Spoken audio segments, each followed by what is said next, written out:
ஓம் சக்தி பராசக்தி. என் அன்பு குழந்தையே, உன் துணை என்று அவருடைய இல்லத்தில் ஒரு அதிர்ச்சியான செய்தியை கூறிவிட்டார் தங்கமே. அதனை கேட்டு அவரது குடும்பம் மிகுந்த அதிர்ச்சியில் இருக்கின்றனர். அப்படி என்னம்மா சொன்னார் என்றுதானே கேட்கின்றாய்? பொறுமையாகவும் கவனமாகவும் இதை முழுமையாக கேள் தங்கமே. உனக்கே அது நன்றாக புரியும். நீயும் உன் துணையும் பல நாட்களாக பழகி வருகிறீர்கள். ஆனால் அவருடைய வீட்டில் உங்களுக்கு சம்மதம் தெரிவிக்கவில்லை என்ற ஏக்கத்தில் இருக்கின்றாய்.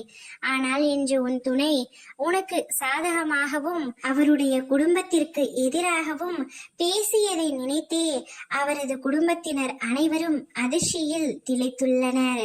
தங்கமே, அவர் உன் மீது அளவு கடந்த அன்பினை வைத்துள்ளதால் மட்டுமே உனக்கு சாதகமாக அவர் பேசியுள்ளார். உங்களுடைய திருமணம் விரைவில் நடக்க வேண்டும் என்று என்னிடம் வேண்டிக் கொண்டாய் அல்லவா? அதற்கான வேலையை நான் துவங்கிவிட்டேன் தங்கமே.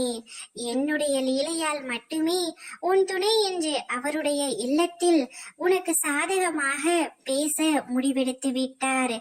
இனி உன்னுடைய வாழ்வு எந்த திசையை நோக்கி பயணம் செய்யும் என்ற கவலை உனக்கு வேண்டாம். உன் துணையை நீ சில சமயத்தில் நம்பாமல் இருக்கின்றாய்.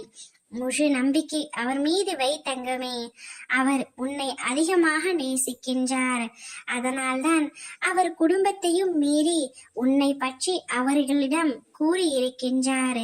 நீயும் உன் துணையும் நிச்சயமாக ஒன்றாக சேர்ந்து வாழத்தான் போகிறீர்கள்.